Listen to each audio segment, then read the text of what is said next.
Very good. It is 5:30. I will call us to order if you will rise for the pledge. Come in, Dr. Guy. I pledge allegiance to the flag of the United States of America and to the republic for which it stands, one nation, under God, indivisible, with liberty and justice for all. I salute the flag of the state of New Mexico and the city symbol for friendship among the United cultures. Perfect timing, sir. Thank you. All right, good evening, everyone.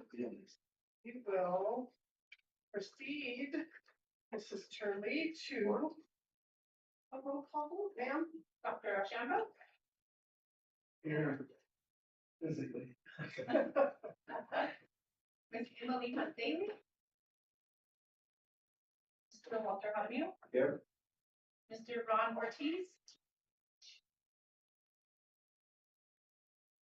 He's here giving us a thumbs up. Okay. He is online with us this evening. Ms. Francis Lee. Present, we do indeed have a quorum. Right now, we have adoption of the agenda for November 6th. Board members, are there any changes to the agenda? If so, what?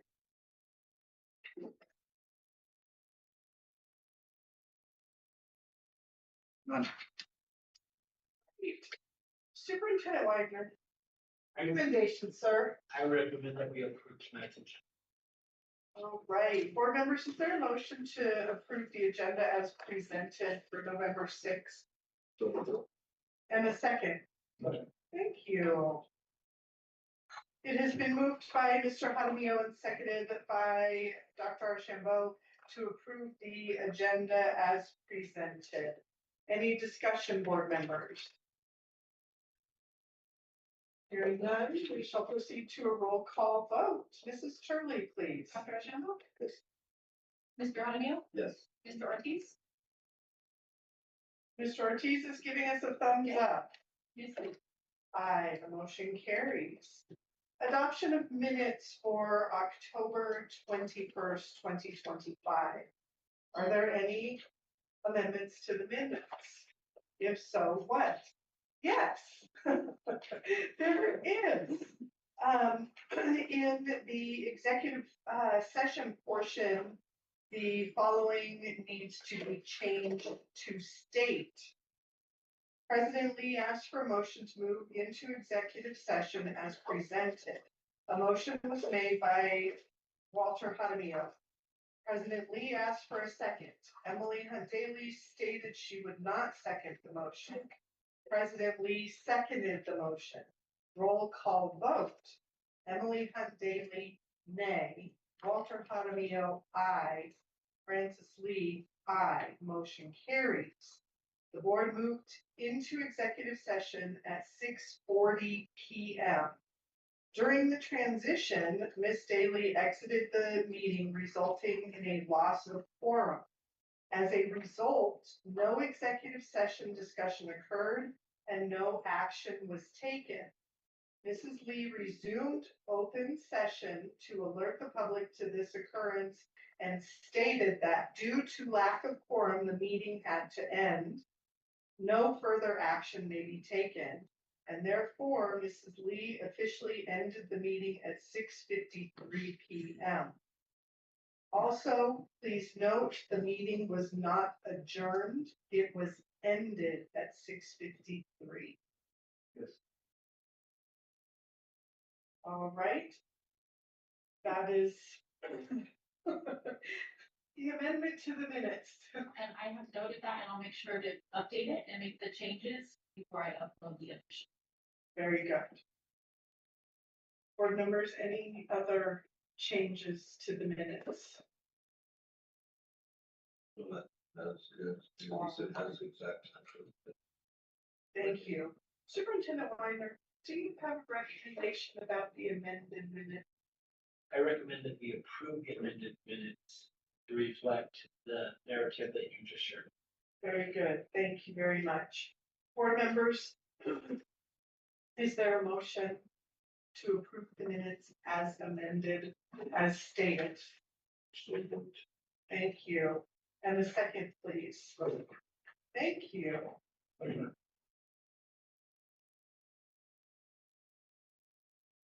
Okay. Right, it has been moved by Mr. Jaramillo and seconded by Dr. Archambault to approve the. No, sir. It was, All right. I just will clarify something later. very good. Thank you, sir. It has been moved by Mr. Jaramillo and seconded by Dr. Archambault to approve the minutes as amended as previously stated. Any discussion, board members? You all know. It's not here. I was not in attendance. Correct. I'm not sure.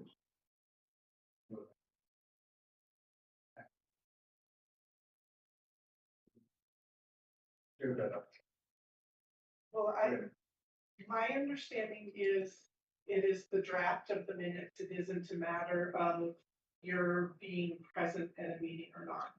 Because we have had several meetings in the past where not all board members have been present, but they have voted for the draft minutes to be approved at the next meeting. Does that help, sir? Yeah. Thank you. Very good. Proceed. All right, anything else, board members? No. All right, hearing no further discussion, we shall proceed to roll call vote. Mrs. Turley. Dr. Archambault? Yes. Mr. Jaramillo, Yes. Mr. Ortiz, Thumbs up again online from Mr. Ortiz. Thank you, sir. He is having trouble with his phone and can't unmute it. And so he is giving, I'm watching online, and he is giving thumbs up. Is that correct, sir? Thumbs up again. So he is participating, and that's why I'm giving the narrative that I am out loud for the viewers. You have a quorum. Yes, sir.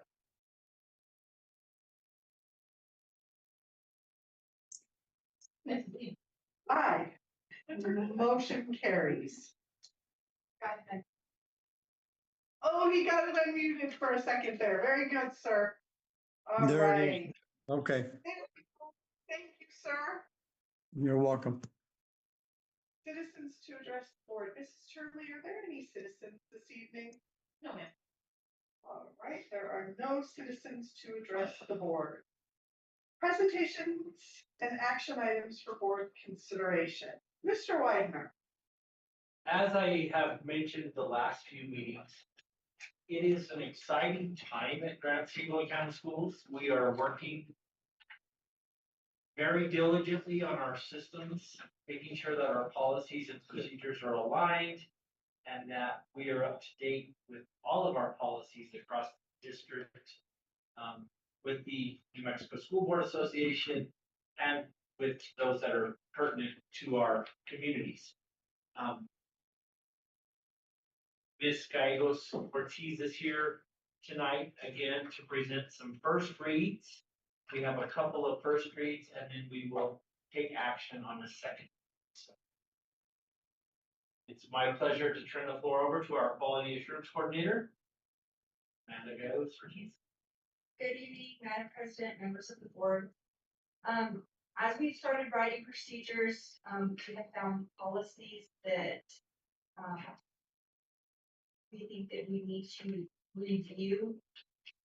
So that's what these first reads are tonight. The first policy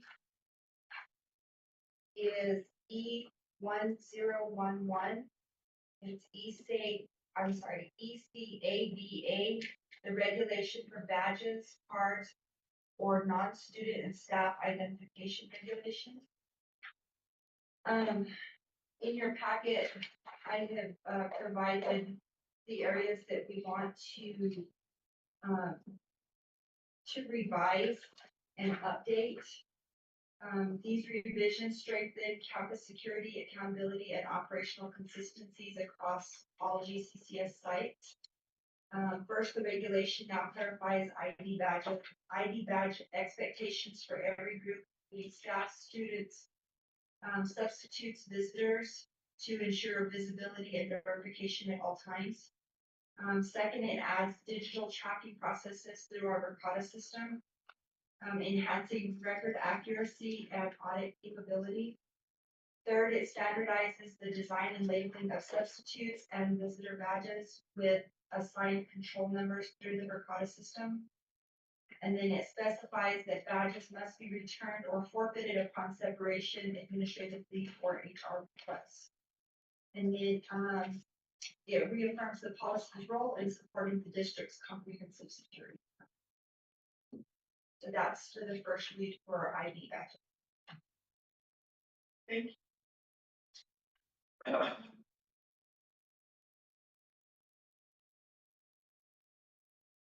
Next, we'll go on to a first read of K 1000 KBB, Public's Right to Know Freedom of Information. This is also a first read of policy. And again, you have a copy of what we're requesting to be revised for this policy. It has a clear submission, procedures for public records requests, including by mail, email, or fax. And that's including, we've also included for a first read of the exhibit, which is K1031, that we've added an actual form for anybody that's wanting to do a HIPAA request. Also adding in information specifically on who the request needs to be sent directly to our recipient, Ms. Chanda, and a revised fee schedule for more accurately reflects current copying and digital process costs. Thank you. So that's all for the first reads.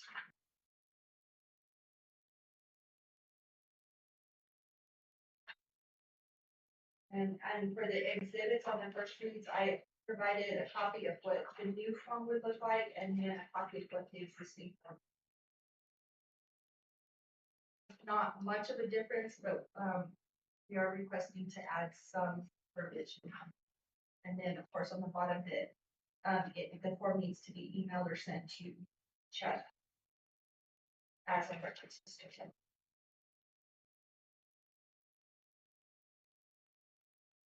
So next we will go on to a second read of volume 16, number 5 from December of 2019. From the last time I said that this was the second read, or this policy advisory came out in 2019, but I could not find anywhere in the meeting minutes when I went back and looked through everything where this policy was actually reviewed at all. There were no first reads, there were no second reads for this policy advisory. So this is policy advisory number 203, policy J5400, JLCE, medical care management for diabetes management. The purpose of this policy is to make sure that students with diabetes receive appropriate support during the school day. It ensures their health needs are met safely while allowing them to participate fully in academic and extracurricular activities without discrimination or exclusion. So at this time, if you have any questions, I'll be happy to answer. Board members, any questions on this? The only question I have is, there was nothing that you found that was more current regarding this policy. This is the most current one. just for the. Yeah, in my database spreadsheet that I have, I make sure, because I put every single policy in there. So I always make sure that where the revisions were. And for, like I said, for some reason it went from 202, or policy advisory number 202 was first read, second reads and approved, and then it went to 204. So I'm not sure what happened. Gotcha. Thank you for that clarification. Dr. Archambault? No. All right. So we have consideration of approval of policy service advisory, volume 16, number 5, December 2019, policy 203, policy advisory number 203, my apologies, JLCE, medical care management, diabetes management. Superintendent Wagner, recommendations, sir. I recommend that we approve this policy. Very good. Board members, is there a motion to approve the policy services advisory, volume 16, number 5, December 2019, policy advisory 203 JLCE?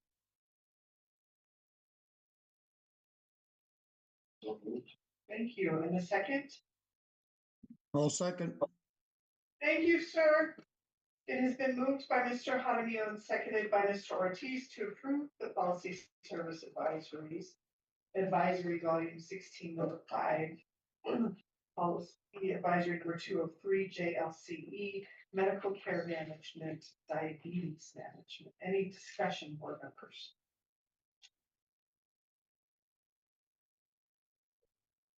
Hearing none, we shall proceed to a roll call vote. Mrs. Turley? Dr. Shambo? Mr. Javier? Mr. Ortiz? Yes. Aye. Motion carries. Thank you, board members. Mr. Wagner, a donation, sir.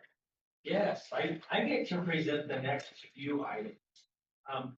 Our football students at Grants High School received a donation of $750 from the Chamber of Commerce. The students had worked an event, and I believe they helped serve meals at the event. And so the Chamber of Commerce has donated $750 to the GHS football team.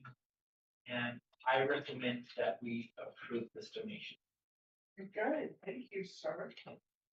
Thank you, Ms. Gallegos.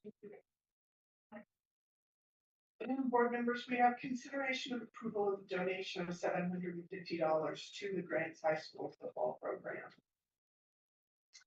Is there a motion to approve this? I'll move to approve the donation. Thank you, sir. It has been moved by Mr. Ortiz and seconded by Dr. Archambault to approve the $750 to the Grants High School football program. Say that 5 times fast. Any discussion, board members? Hearing none, we shall proceed to a roll call vote. Mrs. Turley, please. Dr. Shambo? Mr. Javier? Yes. Mr. Ortiz? Yes. Aye, motion carries. Sir, House Bill 450. Yes, I will give a little disclaimer first. This is an allocation of funds from the Public School Capital Outlay Council. And it's funding through House Bill 450 and relates to security improvements, career technical education, and repairing public school buildings.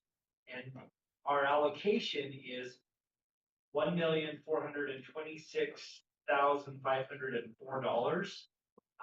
This came to the Finance Committee last week, and we felt like we should bring this to the entire board so everyone would be in the know of approving the acceptance of these funds.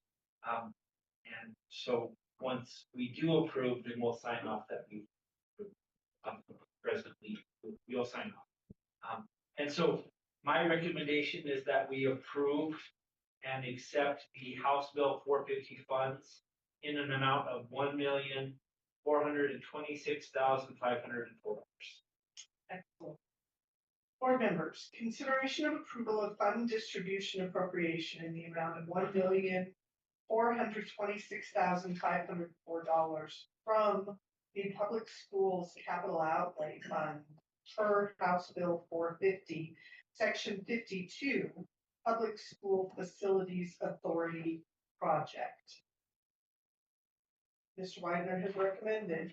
So is there a motion, board members?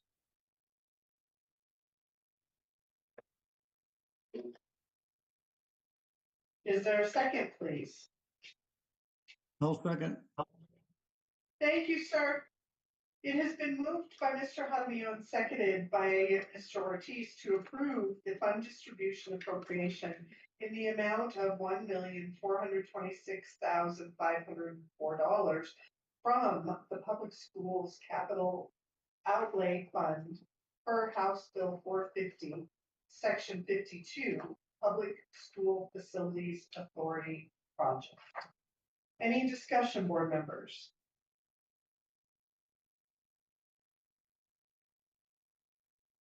Real small technical question. I don't remember. It says grants municipal schools. I don't remember seeing that. Maybe I just overlooked it automatically, just think it flows through like that for the last 19 years. I was just puzzled why it says municipal. That is true. Yeah. We will work with, We'll get in I touch don't with want the Joe. school district getting the money. we'll make sure that Mr. Ian knows that we are Grand Cibola. Yes. Yeah. That was a good catch, Dr. Archambault. Yes. And then when are we going to fill out the form? Just complete the intended scope of work. Do they give us any instruction? So it's supposed to be used for security, it's supposed to be used for career technical education. And so we'll be working with our facilities folks and Mr. Atizio and our administrators to make sure that we are lining everything up. And again, he's the one that sets us through that. yeah, he is. But again, as Mr. Widener stated, it really only needed his signature and my signature, but we felt that it's best to bring to the whole board. Early college, high school, the etching machine.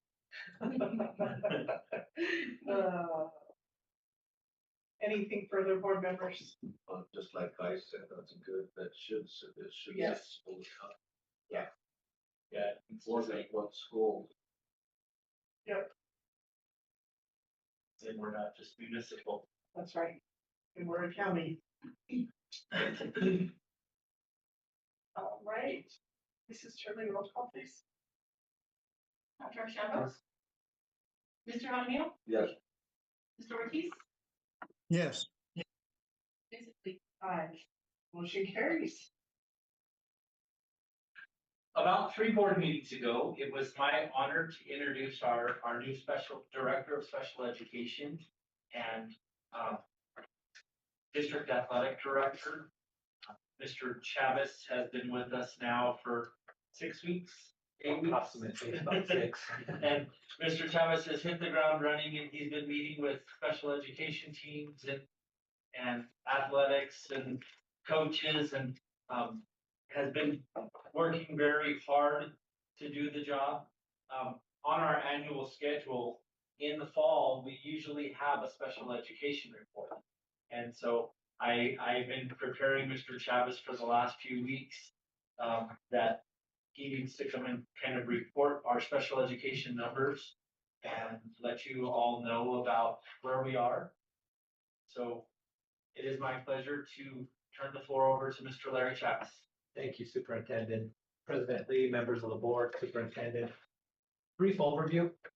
As Superintendent Widener mentioned, about 6 weeks.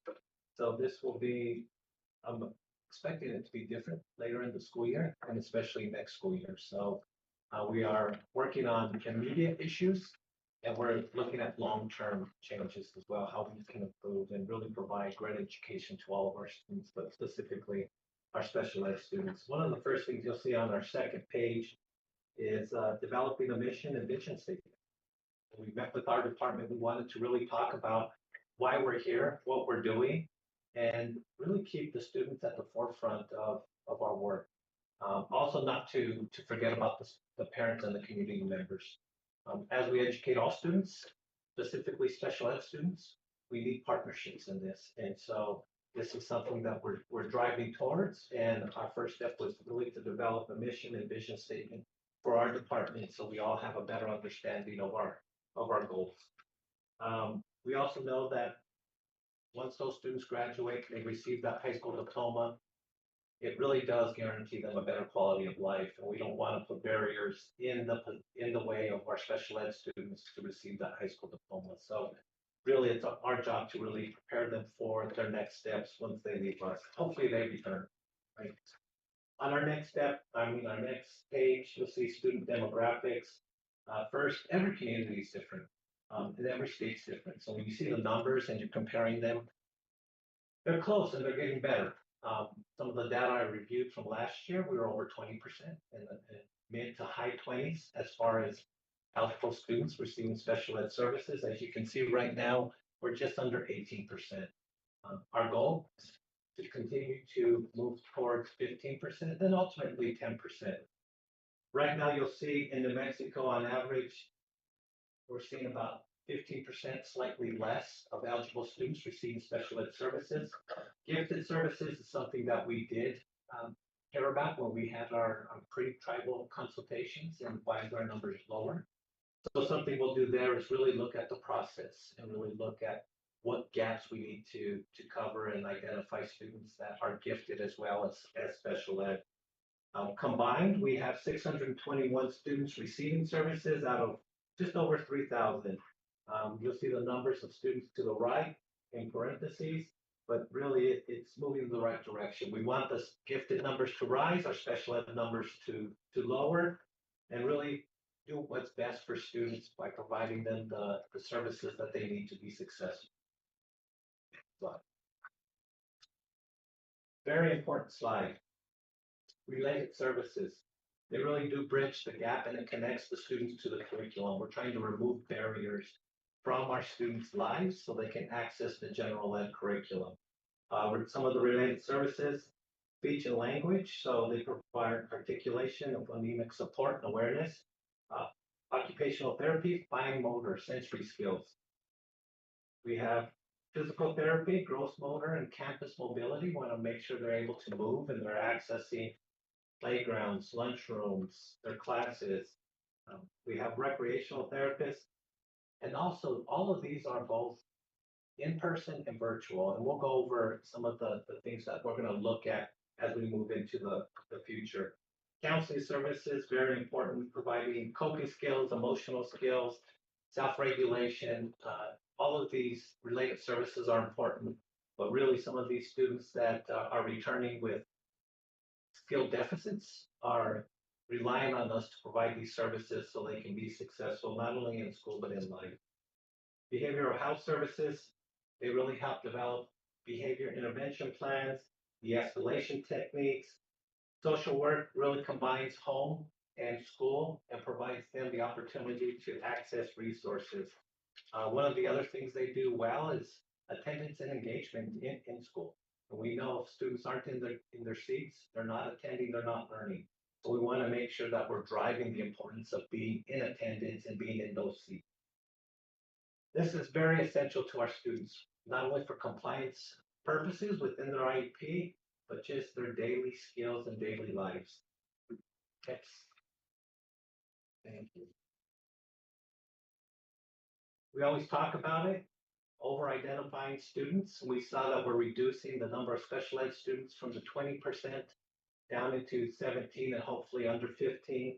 But some of the things that we want to do is really focus in on MLSS. And I know superintendent has been working on that, protocols, procedures. He did have a principal present to other peers on the practice of it. So that's something that we really want to increase the education around and get that in place. That will prevent over-identification if we really are implementing MLSS with fidelity. We want to make sure our decisions are data-driven. We don't want to just guess, not based on relationships, not based on who you know, but really drive those decisions using data. It really is compliance as well, keeps us out of litigation, but also provides the support the student needs. We want to make sure progress monitoring and intervention, structured literacy is one, high quality instructional materials, high quality instruction is key. That's something we talk about all the time, is looking at the quality of instruction. High quality instruction really is the key for students to learn. Parent collaboration and partnership, but that's also community collaboration and partnership. We can't do this alone. Some of the conversations I've had with parents is meeting us halfway. We need that support from home. We'll provide the support at school and we'll work together so the students are successful. Review of the referral process. We want to make sure that we're following the referrals. It's changed, special ed laws changing. So we need to stay current and make sure that we're meeting those deadlines as well. Slide, please. So this is something we're doing right now, internal process, review of internal process, evaluation timelines. Are we meeting the timelines? Are we meeting the evaluation for that student? Are they having those meetings, the determination, eligibility determination meetings, the IEP meetings, the annual reviews? Are we meeting those timelines? Something that we're looking at is caseload distribution. Are we asking our teachers to do too much? Is their caseload too high? Do we need to hire more special ed teachers or other services so we don't wear out and really burn out our teachers, especially special ed teachers? That is a high needs area. They tend to burn out quickly, which means the vacancy rate is a lot higher. So we're really monitoring. And yeah, Dr. Martin and I had a great conversation of how we can provide special ed services at early college high school. So we're trying to brainstorm, think out of the box, but also have conversations. One of the expectations I have when I meet with colleagues or also community members and parents, if you bring a problem, bring a solution or two. We can't solve them all, so we want to make sure it's collaborative. IEP compliance, are we meeting all the minutes? Are we providing related services? Are we making progress towards goals? So I have pulled sample IEPs from around the district to make sure it's written properly, but also we're meeting the minutes. So I have gone around to schools, met with administration and also teachers, and I step away from being a director as I was a special ed parent. Both my kids had IEPs, and I ask questions as a parent. And that's just to say, if you have a parent or you have an advocate or you have somebody that's knowledgeable around special education and these questions are asked, how are you going to answer it? So it's also about modeling and it's about professional development. Teacher vacancies, it should just be vacancies in general. We want to make sure that we're covering all vacancies so we're not disrupting the education of students and also with related services. FERPA, Family Education Rights and Privacy Act, just make sure we're doing what we're supposed to do by protecting the records and the information of our students. So that is a process that we're reviewing and making sure all of our schools and our department know what that responsibility is that we're upholding. Step. One thing that we're doing is reviewing our program offerings. Could be the way we offer inclusion. It could be the way we're offering small group instruction. It could even be offering new programs in the future. Superintendent and I have talked about this, what it may look like in the future, what it may look like next semester. We really want to provide high quality programming to our students. It's not a one size fits all. It may change each and every year depending on the need of our students. And we really want to involve our staff, not only at the district, but at the site level and hear what they need. So programming is something that we're reviewing. We are talking about different programming. As I mentioned, Dr. Martin and I and Superintendent today talked about how we can offer special ed programming at early college high school. But we want to look at it from the ground up, K through 12, and make sure we're providing the programming that's needed and necessary, not just because of budget constraints, not because we can't, it's we will and we can. To go along with that, allocation of resources. Are we strategically allocating resources appropriately across the district? As we mentioned, maybe there's some ideas about centralizing programs so resources can really be focused in on the students that need it the most. So really looking at the allocation of resources. We want to always continue to improve. We're educators, you guys are school board members. We wouldn't be in this if we weren't learning each and every day, so we're gonna continue to learn. Evaluate our delivery models, as I mentioned, in-person versus virtual. Of course, we want in-person with us, but it may not be possible, so we want to make sure that we're providing both and we're not missing any of the gaps. So we'll continue to evaluate the effectiveness of both. We want to make sure we're strengthening intervention layers, and that's working with the superintendent, with leadership, with Ms. Griego on instruction, tier 1, tier 2, tier 3, but making sure our staff understands what those interventions are. Proper interventions also prevent over-identification, but also provide the students the opportunity to learn. And I underlined it, and we've been talking about this often, professional development. That's something that we really need to develop in our special ed department. Monthly meetings with my staff are taking place. We go out to sites. If sites need me in an IEP, I think when the superintendent and I were at a conference out of state, I was attending IEPs on my phone still. So we really want to expand and really go deep when it comes to professional development and make sure it's intentional. It's not going to just take up time. It's a 15-minute PD session, it's 15 minutes. If it's 30, it's 30, but we want to make sure that is intentional and it is on point. Next slide.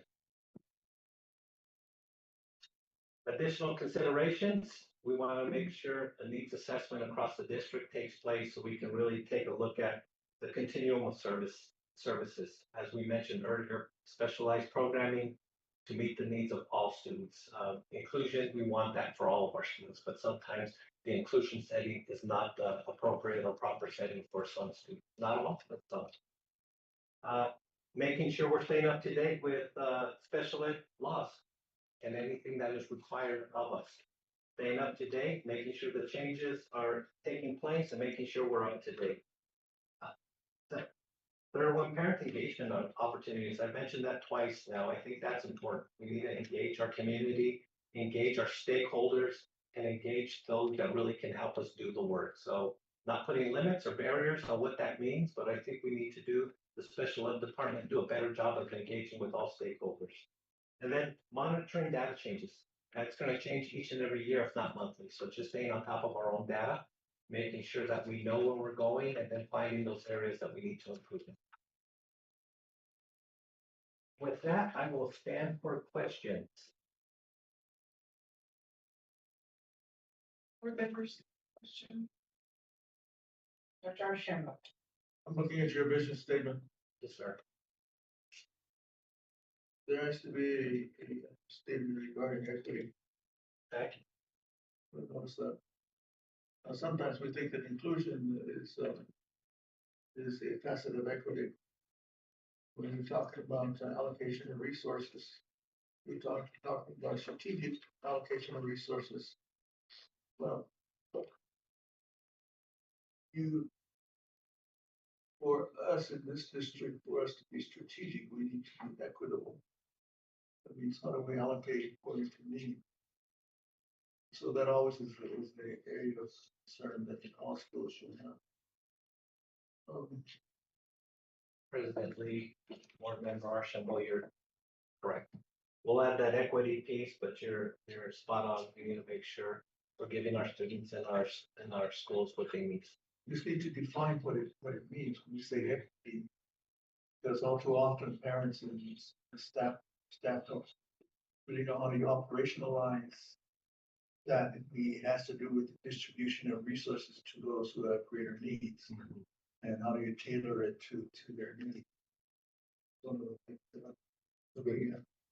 I thought that it was a good overview of the. Well, you do actually state that in the mission statement. We'll just make it a little clearer. It's just an ongoing responsibility, I guess. Agreed. You mentioned that we have 18% who receive services. And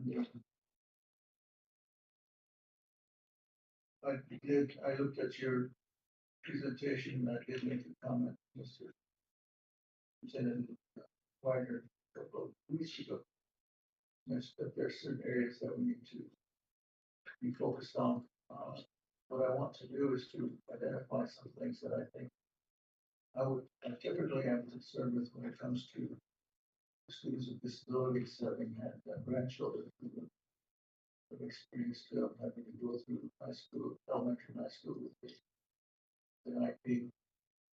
What we need to do is to make sure that I'm trying to find my notes now.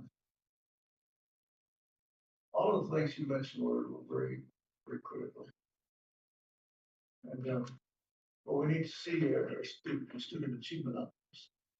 You need to have basic, you need to start with, you're coming in, you want to know how the kid's performing. So you create your own personal, your own positions assessment of where we're at baseline. Yeah. And then to the extent are we compliant with all the rules, regulations? And there's, how many there are. When the state comes in, they ask, they do review, and oftentimes schools run, have weaknesses in some of the categories. Great. And timeliness of all of the things that we're doing. Talked about that.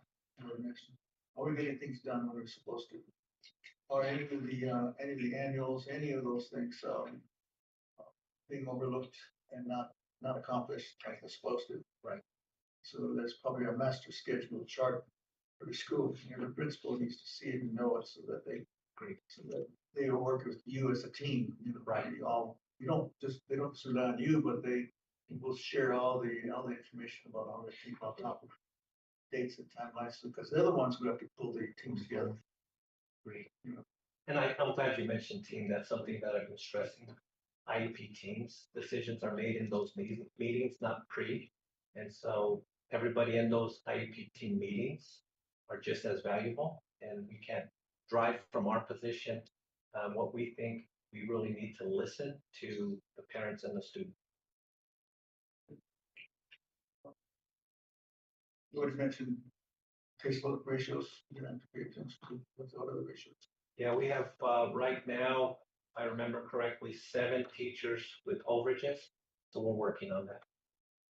Discipline, attendance, oftentimes performance for students with disabilities have an acceptable level of discipline and attendance, and we know we need to pay attention to those. Great. He's been sitting in with the student handbook committee as well. They had a session today and they were going over the procedures and discipline rules. Well, it's hard to discipline a kid when he doesn't have a choice unless his family gets him here. I think that falls on. Well, barrier, transportation. There, how could we if a kid not getting here? Well, it's not even his own fault. Yeah, and we're working with community members and Mr. Baldo to really try to access resources and provide it. Again, by law, a student has transportation in their IEP, we're required to provide. Yes.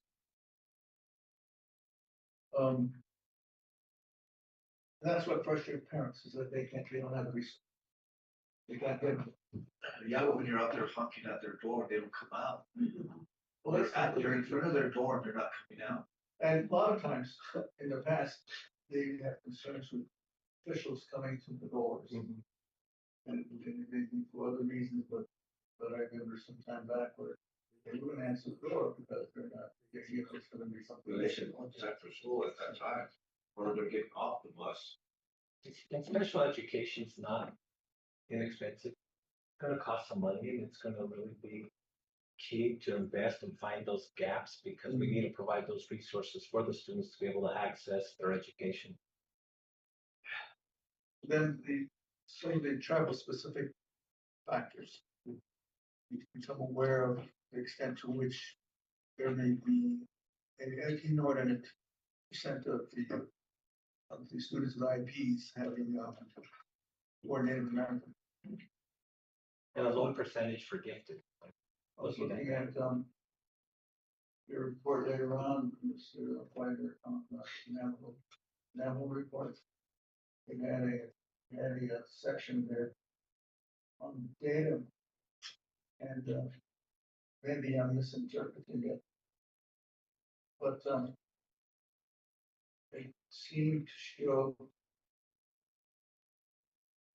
Guy, before you go down that path, is there anything else for Mr. Chen? this is the one, it is, that's, Okay. yeah, specifically really good. Perfect. It says here that the total Navajo enrollment was 739. And you may have to work with him to make sure that this is accurate. It says that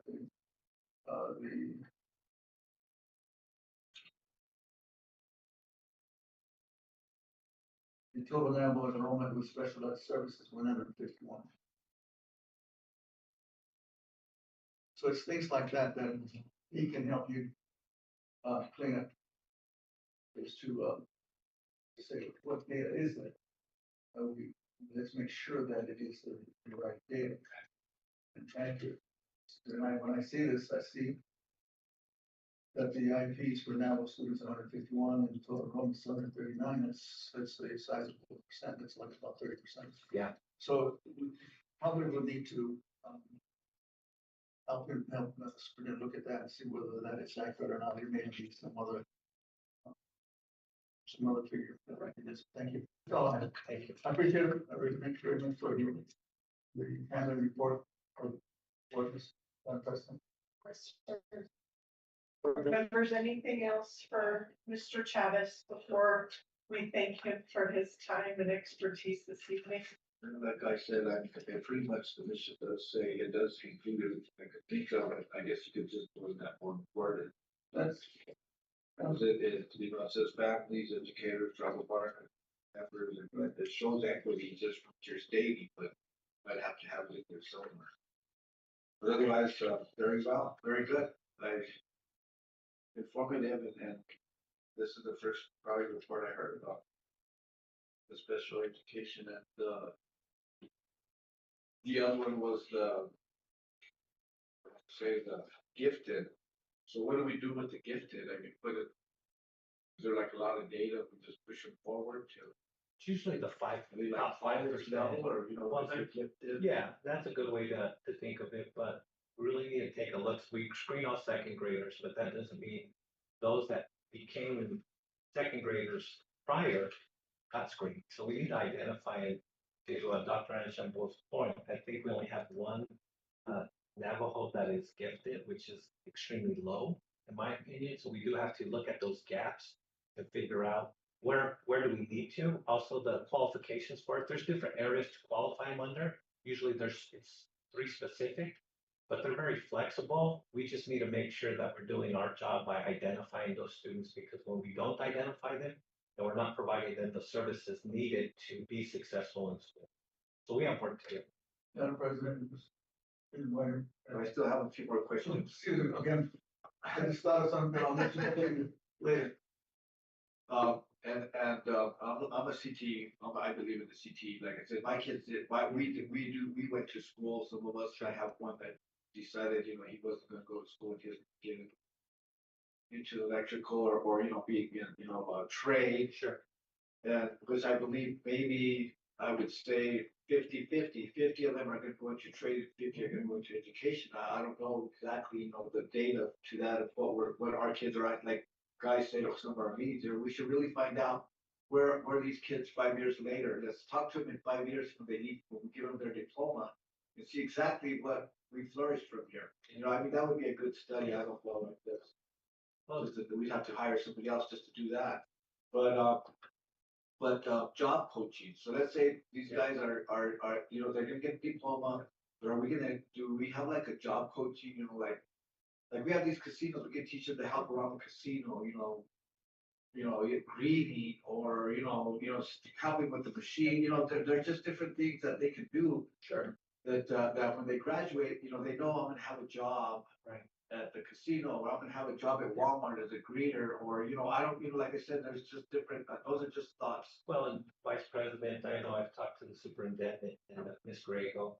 I've even looking at internships, because you can earn high school credit towards graduation as an elective credit. And then I'm sure business partners would want to come and help support it. And so providing them the skills, because we do know that once they leave high school, the ratio of students going into post-secondary has diminished after the pandemic and remote learning, and people want to go into the workforce. And businesses need that, and they need that support. So if we can provide the skills necessary for students to obtain a job once they graduate, then they can provide support. It could be for mom and dad or parent or guardian or their family, but also to provide them, again, that high school diploma gives them that opportunity to better themselves with the skills that we can provide. Robert Tees used to provide jobs for kids like that. I mean, but those are just thoughts of, like I'm saying, I want to know, we want these kids, for 12, like we have first graders right now, and, and I like to see them get somewhere. By the time they get to seventh grade, I like to see what these first graders say now. And then when they get to seventh, they should already we should already have an idea of which way they go. And we should know as educators that the ability that, no, I know you can become a teacher, I know you can, and then there'll be that, well, maybe you'll be good as an electrician, or, you'll just figuring out ways to move these kids forward, all of them. Not just the ones that are gonna go to college and become doctors, lawyers, and teachers and stuff.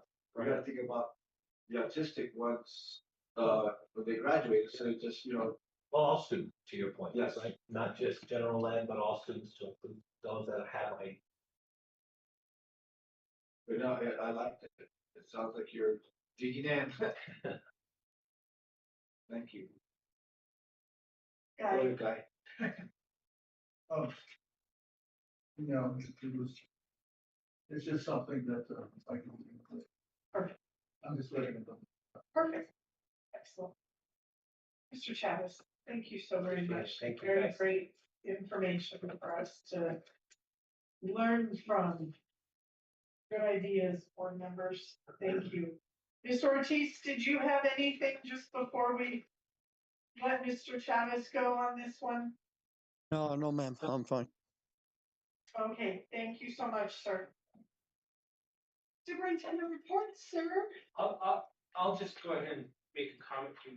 Yes, We are really appreciative to have Mr. Chavez and his expertise. He's worked with special education populations a long time, and has been a classroom teacher in special education. So we're glad. I'm very glad that he's meeting with our teams and our teachers and our principals and administrators, and we're going to see great things from the special ed department and great things for kids. So thank you, Mr. Chavez. thank you. Thank you. Superintendent's report. The first item in your packet under superintendent's report, if you all remember, we started having our budget conversations last year, planning our budget for the year. And we talked a lot about, what are these accounts? Where is this going? What are we doing with our funds? And so the business office and I have worked together. We want to provide you with kind of monthly expenditure reports and spending reports, and so kind of a, when you get your bank statement from the bank, kind of keep you up to date with where we are as far as our spending. And so that's the first item there. It's the monthly spending report, I believe, for the month of October. Yeah. And so I just included that in there and wanted to share that. I brought it to the finance committee last week, but I wanted to share it with the entire board so you could all have it. Dr. Guy, I'm really glad you're here tonight because I have exciting conversations about tribal consultations and pre-tribal consultation meetings that I'm excited to share with all of you. You all know, as a board, you kind of requested that I come up with a plan for meaningful tribal consultations, and that I kind of try to figure out how to best partner with our tribal stakeholders and our tribal leaders and the Acoma Department of Education, the Department of Dene Education, Laguna Department of Education, and working to do what's best for our students from those different areas. We started last month. We started with our pre-consultation meetings. We had a great pre-consultation meeting with tribal leadership from Acoma, as well as the Acoma Department of Education. Dr. Martin meets with our stakeholders weekly, or monthly. Okay. So they have student success dialogues every month. And then I meet with Acoma Department of Education bi-weekly. So we had a pre-consultation meeting with the Acoma Department of Education. We had a consultation with the Department of Diné Education, where I presented that data, Dr. Archambault, and they were very concerned about the lack of gifted students coming from the Navajo Nation, and I think we definitely know we've got work to do there. We are supposed to have a pre-consultation meeting with the tribal leadership from Laguna, and our hope is to have that next week. And what's coming out of these conversations is, and I think this is coming from Indian Education, Public Education Department, that for consultation to be valuable, all stakeholders should come together.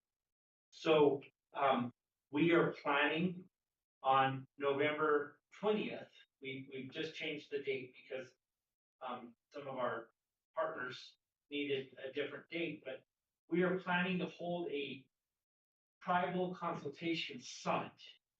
And what we're going to do is, it will be on November 20th. We're serving Thanksgiving meals in our schools. And so we're inviting education partners, we're inviting tribal leadership partners to come to the summit. And I would love for board members to be at the summit, and we'll be providing a Thanksgiving meal for all stakeholders that are there. The packet you see here, we're still working on shining that information up, but we'll have a packet for our partners from Bakaput. We'll have a packet for Acoma tribal leaders. We'll have a packet for Laguna, and we'll just meet with each team for a few hours and really just try to make sure that it is meaningful. And I'm excited about it because that came out of kind of your direction and kind of what our partners wanted. And so hopefully it'll be the first of many, and it will be a great success. So Dr. Martin created the flyer there that's in the back of my superintendent's report. We're going to change it to indicate that that'll be on the 20th. And then Mr. Baldo is out delivering to tribal leaders and education leaders in the communities. And so that's. So do they know, or you'll send out the invitation? They know that we're gonna have the summit. And so we've been calling to make sure which date works, and people seem pretty excited about it. It would be interesting to see it. Yeah, we may have to do the meal at Mount Taylor. Chanda and I were talking about that today with the date change. We're doing the Thanksgiving meal at Mount Taylor, and so we may just take everybody over to Mount Taylor for the meal. But it's exciting. It's exciting, and it's they always say if you feed people, people will come, and so I'm hoping it's a good gathering, and we have good conversations about our kids and the kids that we share. I just shared it on the screen. So we just need to update the actual date. The date will be on the 20th. And we have a board meeting that week. And so Chanda can put a PSA out if we have multiple board members there.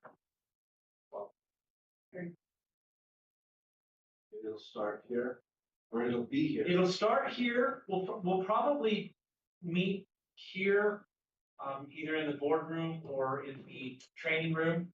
And then we'll be ready by lunchtime so we can go to Mount Taylor and eat. I think that's kind of how it's looking, I right? think that's what you're going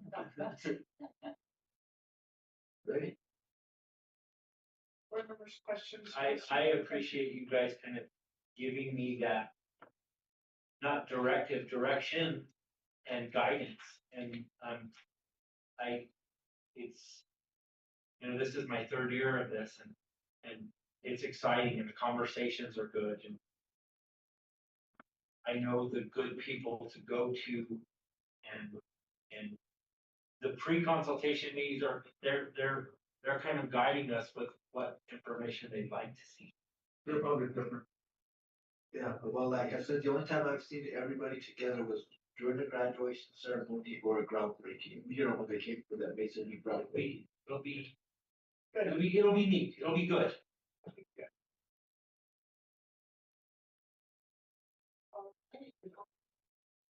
See any questions being? All right, very good. Executive session. Executive session is discussion of limited personnel matters pursuant to NMSA 1978, section 10-15-1H2 of the New Mexico Open Meetings Act, specifically for the board to discuss superintendent board relation and the superintendent's evaluation. For the superintendent share limited personnel information with the board. No action will be taken and only the items listed will be discussed. Board members, is there a motion to move to executive session as presented? And a second?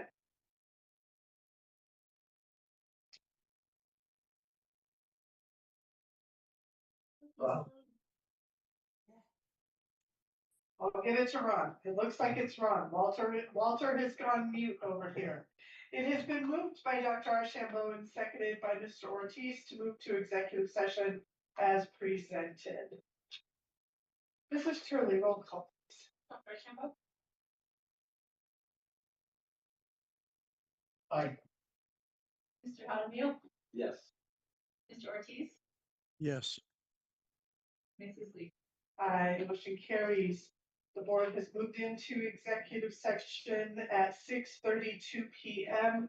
Mr. Ortiz,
Continue.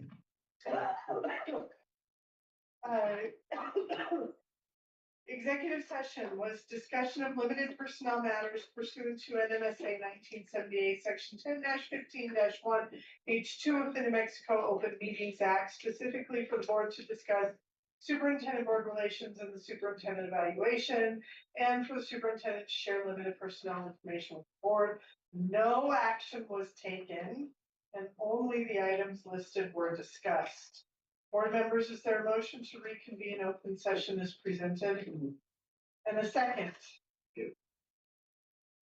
It has been moved by Dr. Archambault and seconded by Mr. Jaramillo to reconvene open session as presented. Mrs. Charlie, roll call, please. Dr. Shambo? Yes.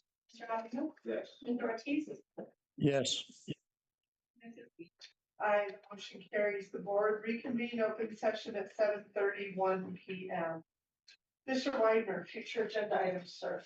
So, President Lee, board members, there are 3 future agenda items that are listed. I also would like to add one more. A is strategic plan. We need to have conversations about our strategic plan and delve into what the future of our strategic plan looks like. We are talking about the IPP. We'll need to have IPP conversation. And again, that's part of my conversation with our stakeholders. And then we need to have a work session to talk about the facility master plan. Along with that, I think you all received an email from me today. I would like to include information about the site and district safety plans. That way you guys kind of know what's going on with our safety plans that we're turning into the state. And that's all of the future agenda items I have, unless you guys have any others.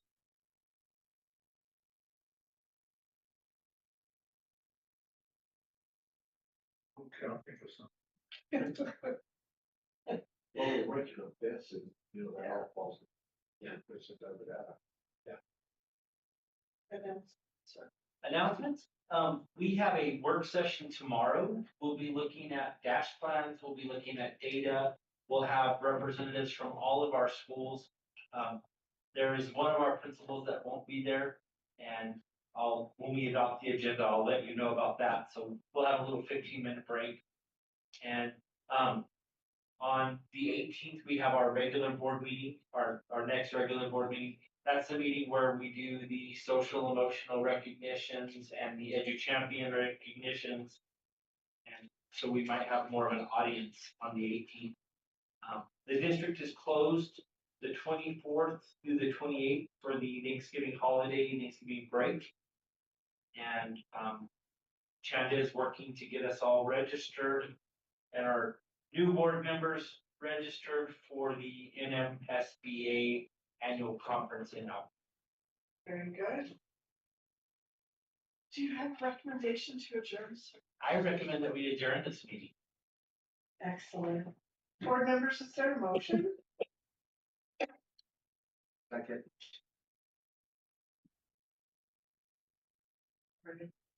Was that? No, Walter, Well, was that a sneeze or a motion, sir? I'm teasing you, Ron. That's fine.